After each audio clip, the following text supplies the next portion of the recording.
8th class English medium metals and non metals అనేటటువంటి చాప్టర్లో class number 2 దీంట్లో chemical properties of metals and non metals.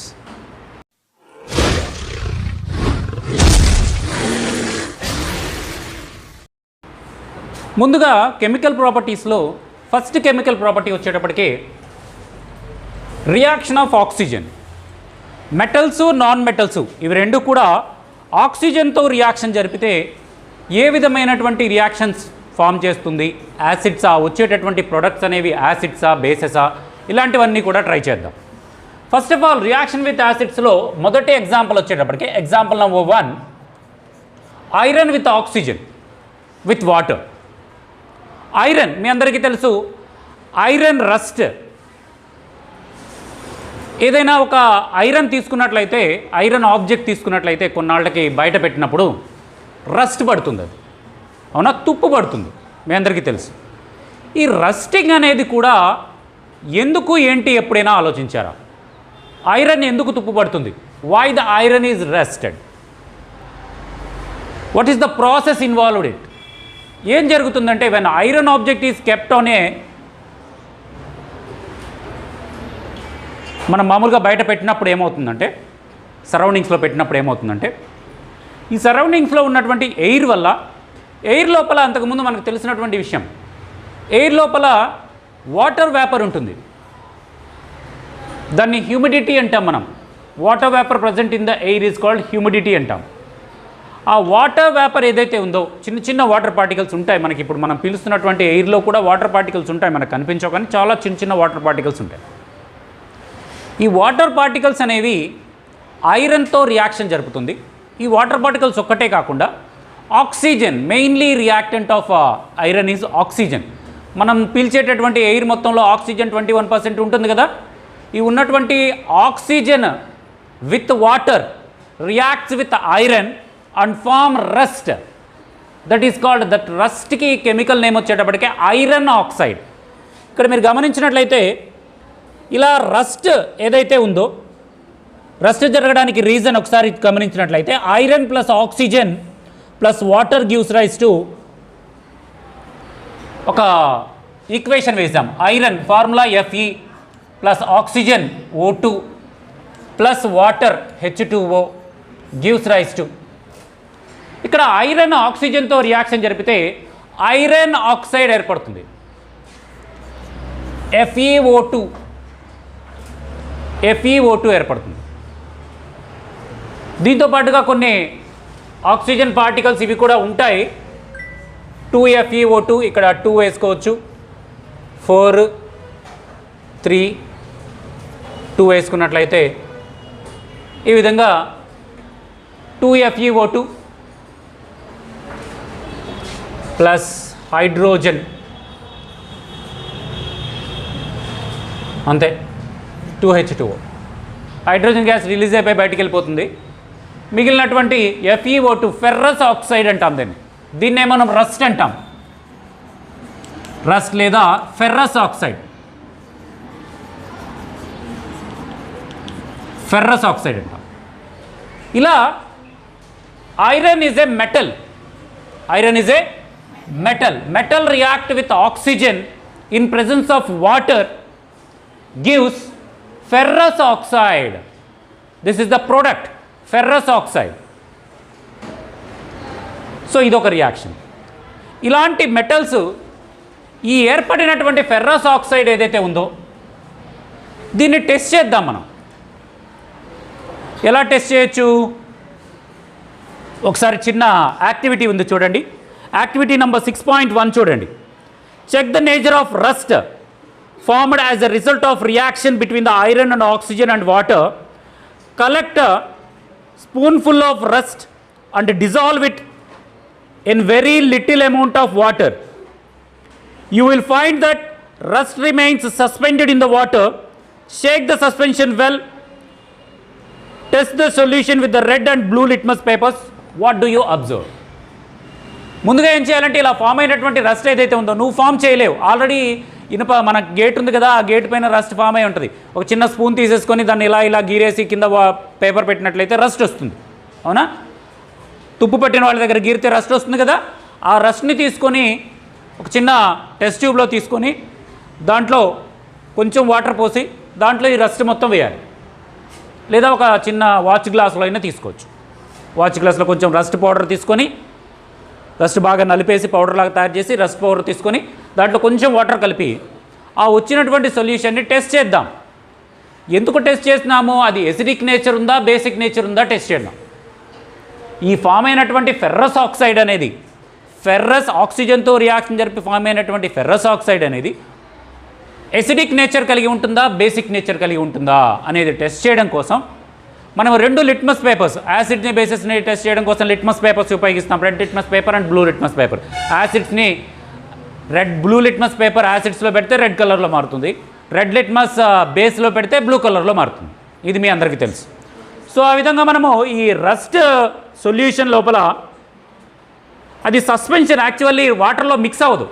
వాటర్లో ఆ rust particles అనేవి తేలుతూనే ఉంటాయి, అవునా? అదంతా కూడా తేలుతూనే ఉంటుంది. అలా తేలుతూ మిక్స్ అవ్వకుండా ఉండేటటువంటి సొల్యూషన్ని మనం సస్పెన్షన్ అన్నాం, అంతకుముందు నేర్చుకున్నాం. సస్పెన్షన్ అంటారు. ఏదైనా ఒక సొల్యూషన్ లోపల ఏదైనా పౌడర్ వేస్తే అది దాంట్లో పూర్తిగా డిజాల్వ్ అవ్వకుండా వాటర్ లోపలే తేలుతూ ఉన్నదనుకోండి, ఫ్లోట్ అవుతూ ఉన్నదనుకోండి, అలాంటి సొల్యూషన్ని ఏమంటామో సస్పెన్షన్. సస్పెన్షన్ అంటాం. సస్పెన్షన్కి బెస్ట్ ఎగ్జాంపుల్గా మజ్జిగ తీసుకోవచ్చు. బటర్ మిల్క్ లోపల ఆ పెరుగు పొలకలు మొత్తం కూడా తేలుతూ ఉంటాయి, కరగవు, వాటర్లో తేలుతూ ఉంటాయి. అలా ఉంటి మిశ్రమాలనే మనము ఏమంటామో అలాంటి సొల్యూషన్స్ని సస్పెన్షన్స్ అంటాం. ఇది కూడా ఐరన్, రస్ట్ అండ్ వాటర్ కలిపినటువంటిది కూడా సస్పెన్షనే. ఈ సస్పెన్షన్ని ఒక చిన్న వాచ్ గ్లాస్లో తీసుకొని రెడ్ లిట్మస్ పేపర్తో ట్రై చేసినట్లయితే మరియు బ్లూ లిట్మస్ పేపర్, ఈ రెండిట్లో ట్రై చేసినట్లయితే దాని నేచర్ని మనం అబ్జర్వ్ చేయవచ్చు.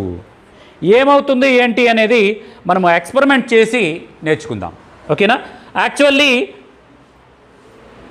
అది బేసిక్ నేచర్ కలిగి ఉంటుందా, ఎసిడిక్ నేచర్ కలిగి ఉంటుందా అనేది ఎక్స్పెరిమెంట్ చేస్తే మనకి క్లియర్గా అర్థమవుతుంది. రేపటి క్లాస్లో, నెక్స్ట్ క్లాస్లో మనము అదే ఎక్స్పెరిమెంట్ చేసి, ఎక్స్పెరిమెంట్ ద్వారా ఈరోజు చెప్పుకున్నటువంటి ఈ ఫెర్రస్ ఆక్సైడ్ అనేది ఎసిడిక్ నేచర్ కలిగి ఉంటుందా లేదా బేసిక్ నేచర్ కలిగి ఉంటుందా అనేది రేపు క్లాస్లో ఎక్స్పెరిమెంట్ ద్వారా మనం టెస్ట్ చేసి దాని యొక్క రిజల్ట్ని చూద్దాం, రైట్? ఇంకొకటి మెగ్నీషియం కూడా ఆక్సిజన్తో రియాక్షన్ జరిపి మెగ్నీషియం ఆక్సైడ్ ఏర్పడుతుంది. MgO2 అంటాం. Magnesium oxide. ఏ ఐరన్స్ అయినా సరే, ఏ మెటల్స్ అయినా సరే ఆక్సిజన్తో రియాక్షన్ జరిపితే వాటి యొక్క ఆక్సైడ్లు ఏర్పడతాయి. ఐరన్ అయితే ఐరన్ ఆక్సైడ్, మెగ్నీషియం అయితే మెగ్నీషియం ఆక్సైడ్. అదేవిధంగా కాపర్ కూడా ఉంది. Cu+O2 gives rise to CuO2, copper oxide. దీనికి సంబంధించి కూడా మెగ్నీషియం ఆక్సైడ్కి సంబంధించి మరియు కాపర్ ఆక్సైడ్కి సంబంధించి కూడా చిన్న చిన్న యాక్టివిటీస్ ఉన్నాయి. మెగ్నీషియం యాక్టివిటీ, దానికి సంబంధించిన ఒక చిన్న యాక్టివిటీ చూడండి. కాపర్ ఆక్సైడ్ కూడా కాపర్ ఆక్సిజన్తో మిక్స్ అయ్యేటప్పుడు ఒక చిన్న ఇది జరుగుతుంది. ఏంటంటే కాపర్ ఆక్సిజన్తో మిక్స్ అయ్యేటప్పుడు వాటర్ కూడా ఉంటుంది. దాంతోపాటుగా కార్బన్ డయాక్సైడ్తో కూడా రియాక్షన్ జరుపుతుంది. కలిసి CuOH2 అనేటటువంటి సబ్స్టెన్స్ని, అదేవిధంగా కాపర్ కార్బోనేట్ అనేటటువంటి సబ్స్టెన్స్ని, ఈ రెండు రకాల సబ్స్టెన్సెస్ని ఏర్పరుస్తాయి. యాక్చువల్లీ గ్రీన్ మెటల్, ఇది green material mixed with copper hydroxide and copper carbonate. The following reactions will be takes place. Moisture, in presence of moisture. ఒక చిన్న యాక్టివిటీ చూడండి. మెగ్నీషియంతో ఆక్సిజన్ ఏ విధంగా రియాక్షన్ జరుపుతుంది అనేది ఒకసారి గమనిద్దాం. Magnesium, take a magnesium ribbon and burn it, and the ash should be collected in a test tube in a watch glass and add some water to the ash. Magnesium ribbon తీసుకొని, ఇది కూడా రేపు యాక్టివిటీలో మనం చేద్దాం. ఈరోజు class చెప్పుకుంటున్నాము, రేపు activity చేసి చూద్దాం. ఇది కూడా ఏం చేయాలంటే ముందుగా ఒక మెగ్నీషియం రిబ్బన్ ఉంటుంది. ఆ మెగ్నీషియం రిబ్బన్ తీసుకొని దాన్ని ఫైర్తో బర్న్ చేయాలి. మెగ్నీషియం బర్న్ అయితే భలే మంచి గ్లో వస్తుంది, మెరుపులు వస్తుంది. మీరు మొన్న దీపావళికి కాల్చే ఉంటారు. మీరు దీపావళికి పెన్సిల్స్ అని, అదేవిధంగా తాళ్ళని కాల్చుంటారు, వివిధ వెన్న ముద్దలని కాల్చుంటారు. చాలా ఎక్కువ వెలుతురు వస్తుంది కదా. వెన్నముద్దలని ఇంత ఇంత ఉంటాయి, కొంచెం పొడవుగా ఉంటాయి. దాన్ని ముట్టిస్తే చాలా లైట్ వస్తుంది. అదేంటంటే ప్యూర్ మెగ్నీషియం. మెగ్నీషియం కనుక బర్న్ చేస్తే in the presence of oxygen it react with oxygen and form magnesium oxide. ఒక పొడి యాష్ ఇస్తుంది, ఒక బూడిద లాంటి వైట్ కలర్లో బూడిదలా ఉండేటటువంటి ఒక సబ్స్టెన్స్ వస్తుంది. దాన్ని ఏమంటాము? మెగ్నీషియం ఆక్సైడ్ అంటాం. ఆ బూడిదని జాగ్రత్తగా ఒక టెస్ట్ ట్యూబ్లో సేకరిద్దాం. దానికి కొంచెం వాటర్ కలిపి ఇందాక మనం ఫెర్రస్ ఆక్సైడ్కి ఎలా అయితే లిట్మస్ పేపర్ పెట్టి టెస్ట్ చేసామో ఇదే విధంగా మెగ్నీషియం ఆక్సైడ్ పొడికి కూడా కొంచెం వాటర్ కలిపి ఆ వాటర్ కూడా రెడ్ లిట్మస్ పేపర్ మరియు బ్లూ లిట్మస్ పేపర్ రెండిటితో టెస్ట్ చేద్దాం.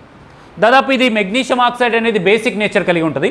అవునా కాదా అనేది రెడ్ లిట్మస్ పేపర్ పెట్టి బ్లూ కలర్లోకి మారుతుందా లేదా, అది బేసిక్ నేచర్ కలిగి ఉంటుందా లేదా ఒకసారి మనం చూద్దాం.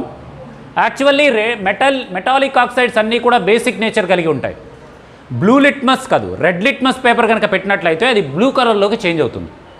ఏవైతే సొల్యూషన్స్ ఉన్నాయో, ఏది ఫెర్రస్ ఆక్సైడ్ కానీ, మెగ్నీషియం ఆక్సైడ్ కానీ, అదేవిధంగా కాపర్ ఆక్సైడ్స్ కానీ, ఇవన్నీ కూడా మెటల్స్ యొక్క ఆక్సైడ్స్ ఏవైతే ఉన్నాయో ఈ మెటల్స్ యొక్క ఆక్సైడ్స్ అన్నీ కూడా బేసిక్ నేచర్ని కలిగి ఉంటాయి. రెడ్ లిట్మస్ దానిలో పెడితే బ్లూ కలర్లోకి చేంజ్ అవుతుంది. అవునా కాదా అనేది రేపు మనం యాక్టివిటీ చేసి చూద్దాం. ఓకేనా? ఫెర్రస్ యాక్టివిటీ, ఫెర్రస్ ఇనుము ఆక్సిజన్తో రియాక్షన్ జరిపితే వచ్చేటటువంటి ferrous oxide acid base reaction ఎలా, బేసిక్ నేచర్ ఎలా కలిగి ఉంటుందో టెస్ట్ చేసి చూద్దాం. మెగ్నీషియం బర్న్ చేసి దానికి వచ్చేటటువంటి మెగ్నీషియం ఆక్సైడ్ యాష్ని కూడా బర్న్ చేసి బేసిక్ నేచర్ కలిగి ఉంటుందా లేదా చూద్దాం. మొత్తం మీద ఇవన్నీ కూడా బేసిక్ నేచర్ని కలిగి ఉంటాయి. రెడ్ లిట్మస్ పేపర్ బ్లూ కలర్లోకి మారుతుంది. ఇది అవునా కాదా అనేది రేపు క్లాస్లో మనం టెస్ట్ చేసి చూద్దాం. రైట్? ఈ విధంగా మనము మెటల్స్ అనేవి ఐరన్ కావచ్చు, మెగ్నీషియం కావచ్చు, కాపర్ కావచ్చు, ఇంకొకటి ఉంది మర్చిపోయాను, ఇంకొకటి కూడా చిన్న యాక్టివిటీ ఉంది. ఆ యాక్టివిటీ ఒకసారి అబ్జర్వ్ చేసినట్టయితే సల్ఫర్ అనేది ఒక నాన్ మెటల్. యాక్చువల్లీ సల్ఫర్ అనేది నాన్ మెటల్. ఇప్పటివరకు మెటల్స్ చూసాం కదా, ఆక్సిజన్తో రియాక్షన్ జరిపితే ఎలా మెటల్స్ ఆక్సిజన్తో రియాక్షన్ జరిపితే మెటాలిక్ ఆక్సైడ్స్ ఏర్పడతాయి. ఫెర్రస్ అయితే ఫెర్రస్ ఆక్సైడ్, మెగ్నీషియం అయితే మెగ్నీషియం ఆక్సైడ్, కాపర్ అయితే కాపర్ ఆక్సైడ్. వీటన్నిటినీ కూడా అది బేసిక్ నేచరా ఎసిడిక్ నేచరా కూడా టెస్ట్ చేసి మనము రేపు క్లాస్లో టెస్ట్ చేద్దాము. అయినా సరే టెస్ట్ చేస్తే ఏం జరిగిద్ది? బేసిక్ నేచర్ కలిగి ఉంటుంది. రెడ్ లిట్మస్ పేపర్ బ్లూ కలర్లోకి చేంజ్ అవుతుందని, మెటల్స్ ఆక్సిజన్తో కలిసి రియాక్షన్ జరిపితే ఏమవుతుందా అనేది మనం ఇప్పుడు చూసాం. ఇప్పుడు నాన్ మెటల్స్ అనేవి యాసిడ్స్తో రియాక్షన్ జరిపితే ఎలా రియాక్షన్ జరుపుతాయి, ఏం ఫామ్ అవుతుంది ఒకసారి గమనిద్దాం.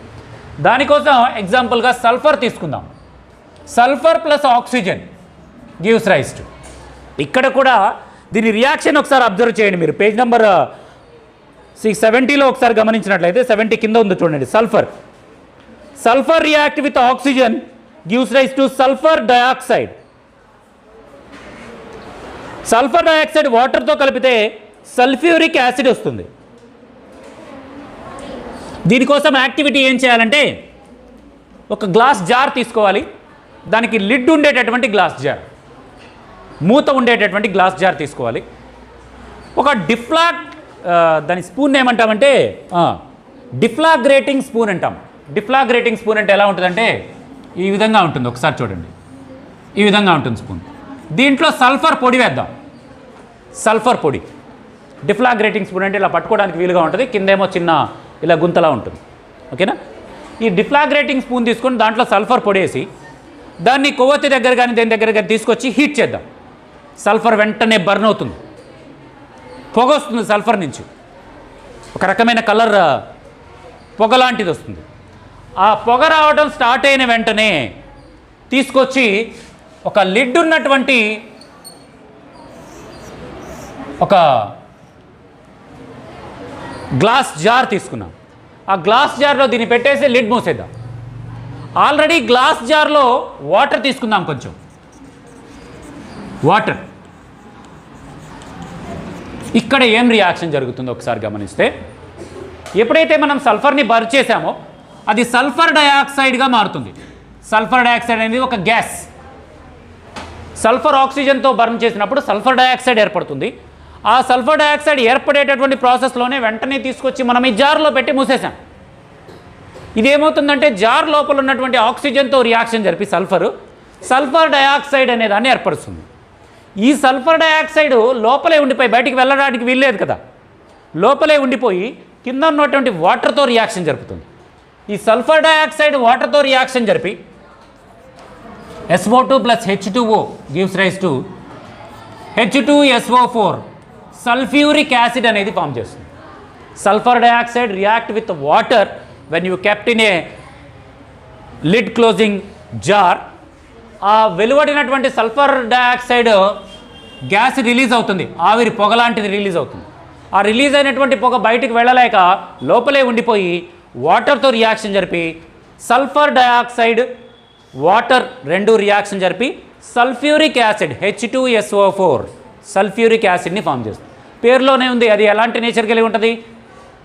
ఎసిడిక్ నేచర్ కలిగి ఉంటుంది. సల్ఫ్యూరిక్ యాసిడ్ అన్నాం కదా, ఎసిడిక్ నేచర్ కలిగి ఉంటుంది. అవునా కాదా టెస్ట్ చేయాలి అంటే, ఇంకా కన్ఫర్మ్ చేసుకోవాలంటే మొత్తం సల్ఫర్ మొత్తం బర్న్ అయిన దాకా ఉండండి, ఆ పొగ మొత్తం పోయిందాకా ఉండండి.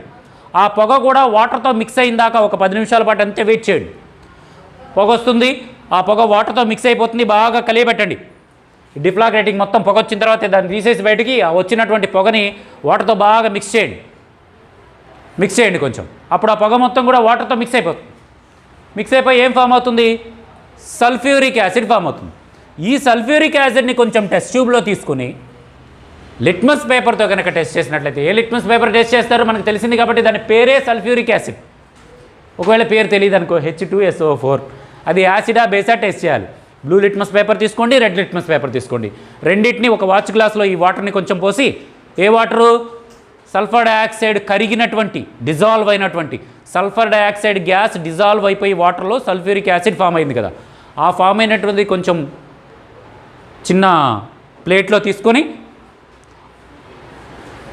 టెస్ట్ ట్యూబ్లో ఉన్నటువంటి వాటర్ని కొంచెం దాంట్లో తీసుకొని లిట్మస్ పేపర్స్ని, బ్లూ లిట్మస్ పేపర్ని, రెడ్ లిట్మస్ పేపర్ రెండింటినీ కూడా పెట్టినట్లయితే blue litmus paper will turn into red.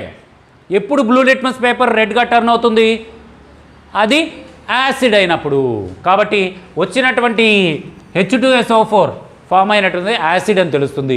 H2SO4 acid అయితే ఈ రిలీజ్ అయినటువంటి సల్ఫర్ డయాక్సైడ్ కూడా ఎసిడిక్ నేచర్ కలిగి ఉంటుంది అనే విషయం ఇక్కడ మనకి అర్థమవుతుంది. ఇది ఒక నాన్ మెటల్ని తీసుకొని మనము ఆక్సిజన్తో రియాక్షన్ జరిపించాం. సల్ఫర్ అనేది ఒక నాన్ మెటల్, ఒక మెటల్. ఒక 3 మెటల్స్ అంటే మనకి ఎప్పుడు కూడా బాగా పరిచయం కాబట్టి 3 మెటల్స్ తీసుకొని రియాక్షన్ చేశాం. మెటల్స్ అన్నీ కూడా మెటాలిక్ ఆక్సైడ్స్ ఏర్పడుస్తాయి. మెటాలిక్ ఆక్సైడ్స్ అన్నీ కూడా బేసిక్ నేచర్ కలిగి ఉంటాయి అన్నట్టు. అదే ఒక non metal, sulphur is a non metal. అలాంటి సల్ఫర్ నాన్ మెటల్ని తీసుకొని బర్న్ చేసి వచ్చినటువంటి సల్ఫర్ డయాక్సైడ్ బేసిక్ నేచర్ కలిగి ఉంటుందా, ఎసిడిక్ నేచర్ కలిగి ఉంటుందా అంటే ఎసిడిక్ నేచర్ కలిగి ఉంటుంది.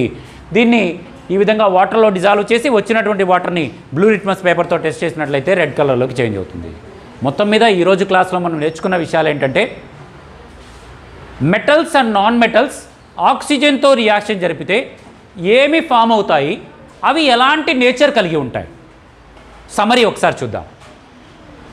Metals react with oxygen like magnesium,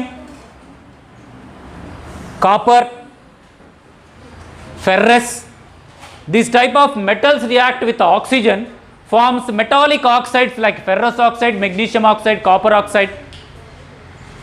So these oxides are basic in nature. If the red litmus paper is kept on the oxides with water, in the presence of water, it turns into blue. So we confirm that metallic oxides are basic in nature. After that, take some non-metal examples, sulfur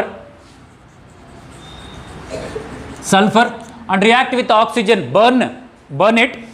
burn చేసినప్పుడు oxygen ఆ ఎయిర్లో ఉన్నటువంటి ఆక్సిజన్తో ఆటోమేటిక్గా react అవుతుంది. మంట మండింది అంటే oxygen ఉంటేనే మంట మండుతుంది. ఏదైనా ఒక ఆబ్జెక్ట్ బర్న్ అయింది అంటే దానికి రీజన్ ఏంటి? బర్న్ అవ్వడానికి రీజన్ ఆక్సిజన్తో కలిస్తేనే బర్న్ అవుతుంది. సో ఆక్సిజన్తో కలిసి రియాక్షన్ జరిపి సల్ఫర్ డయాక్సైడ్ అనే గ్యాస్ని ఇచ్చింది. ఆ గ్యాస్ని బయటకు పోనీయకుండా ఒక జార్లో పెట్టి వాటర్తో మిక్స్ చేసి డిజాల్వ్ చేసి sulphur dioxide can dissolve in the water and form sulphuric acid. We test with a blue litmus paper, it can turn into red. So we confirm that non-metallic oxides are acidic in nature. So metallic oxides are basic in nature, non-metallic oxides are acidic in nature, right? రేపు ఈ metals non metals అనేవి next chemical property వాటర్తో reaction జరిపితే ఎలా ఉంటుంది, మిగతా ఎలిమెంట్స్తో మిగతా కెమికల్స్తో reaction జరిపితే ఎలా ఉంటుంది అనేది రేపు క్లాస్లో చేద్దాం. అదేవిధంగా యాక్టివిటీ కూడా ఏదైతే metallic oxides formation, metallic oxides basic nature ఎలా కలిగి ఉంటాయి, అదేవిధంగా సల్ఫర్ లాంటి నాన్ మెటాలిక్ ఆక్సైడ్స్ అది వాటర్తో మిక్స్ అయితే ఎలాంటి ఎసిడిక్ నేచర్ కలిగి ఉంటాయి, ఈ యాక్టివిటీ అనేది కూడా మనం నెక్స్ట్ క్లాస్లో నేర్చుకుందాం. దాని తర్వాత క్లాస్లో రిమైనింగ్ రియాక్షన్స్ కెమికల్ రియాక్షన్స్ని మనం చూద్దాం, రైట్.